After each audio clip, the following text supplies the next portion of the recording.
Go to Architecture, then to Model Line to make reference for stair.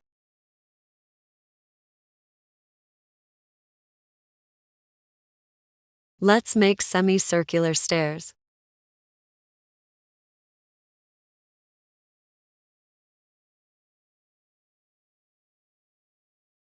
Now adjust them. There we go. It is so easy.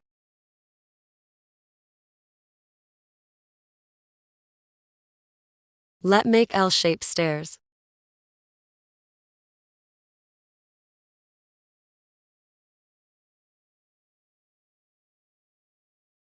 You can make stairs longer and shorter. You can also flip the direction of stair. Now I am going to show you how to make landing. Select stair, then landing, then make a boundary.